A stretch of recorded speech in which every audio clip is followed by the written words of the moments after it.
नमस्कार, आप देख रहे हैं दिल्ली ग्लो न्यूज और मैं हूं आपके साथ सपना। चलिए रुक कर लेते हैं आज की बड़ी खबरों की ओर। जवाब देना चाहता हूं। हमारे वहां के हरियाणा के मुख्यमंत्री ने एक लाइन कहा कि हम चुनाव जीतेंगे, हमारा अच्छा व्यवस्था है। व्यवस्था मतलब क्या है? बीजेपी, हमारा डिसिप्लिन, हमारा काडर, हमारा जो कार्यकर्ता, हमारा नेता का समर्पण, हमारा कार्यकर्ताओं का त्याग, ये है हमारा व्यवस्था, ये है हमारा ताकत। इसी से हम विश्वास से कहते हैं कि हम चुनाव जीतेंगे। हम 24 घंटे दौड़ते रहते हैं। मैंने भी अपना जिंदगी में 3-3, 4-4 महीने गांव घर नहीं देखे हुए अलग अलग जगह में पैदल चलते थे। ये हम लोग का सिस्टम है बीजेपी का, ये हमारा व्यवस्था है। इलेक्शन में सबसे पहले वोटर लिस्ट होते हैं, वोटर्स की सूची होते हैं। वो सूची सबके पास उपलब्ध होता है, वेबसाइट में होता है। पॉलिटिकल पार्टी उस सूची को देख सकते हैं और उसके बाद क्लेम्स एंड ऑब्जेक्शन का मौका होता है। कोई भी अगर ऐसा लगे कि उसका नाम कट गया है, कोई फर्जी है, उसको कंप्लेंट देने का सिस्टम होता है। सूची में सिर्फ भारत के नागरिक ही नाम हो सकता है सूची में। अगर कोई गलत हो गया तो उसको हटाने के लिए प्रक्रिया इलेक्शन कमीशन ने चलाया भी है। अभी एसआईआर जो कर रहे हैं वो वोटर लिस्ट शुद्धिकरण के लिए होता है। तो अगर बिहार में सब लोग खुश है कि हाँ हम जेन्युइन वोटर है, मेरा नाम सूची में है, कोई कंप्लेन नहीं है।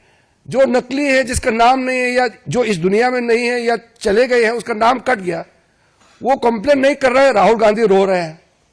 वहां पब्लिक खुश है कि शुद्धिकरण होना चाहिए हमारा वोटर लिस्ट का।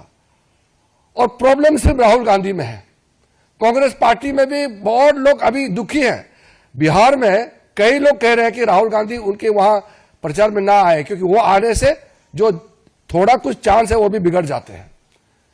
आपने देखा होगा वो आरजेडी के नेता भी कभी भी राहुल गांधी का लाइन का बात करता ही नहीं है, क्योंकि राहुल गांधी दुनिया भर का नाम सना बात करते हैं तो वो लोगों से कोई कनेक्ट होता नहीं है।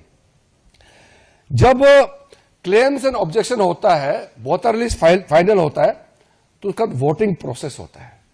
जो वोटिंग होते हैं उस समय हर पॉलिटिकल पार्टी के पोलिंग एजेंट्स होते हैं। इलेक्शन कमीशन का जितना ऑफिसर्स है वो तो स्टेट गवर्नमेंट का ही ऑफिसर होते हैं, उसको इलेक्शन ड्यूटी में लगाते हैं।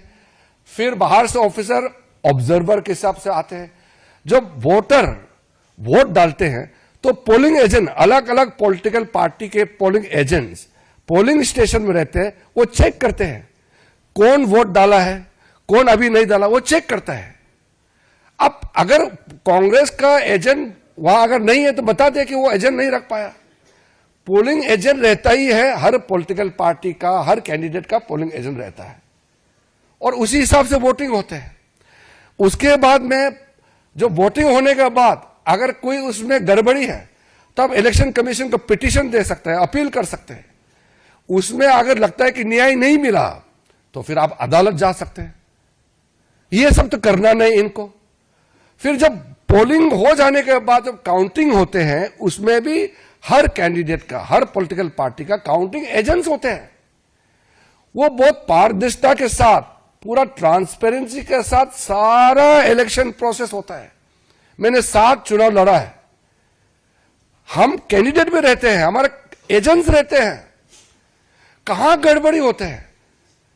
अगर गड़बड़ी हुआ, कोई अधिकारी ने गड़बड़ किया तो अदालत जाएंगे। तो अदालत में कभी कभी हुआ है, चुनाव को रद्द भी कराया है, न्याय देता है। इनको अदालत नहीं जाना है, इलेक्शन कमीशन में अपील नहीं करना है। बस प्रेस कॉन्फ्रेंस कॉल करेंगे और किसी ने प्रेजेंटेशन बना दिया उसको दिखाएंगे और फिर भाग जाएंगे। क्या लोकतंत्र ऐसे चलेगा क्या?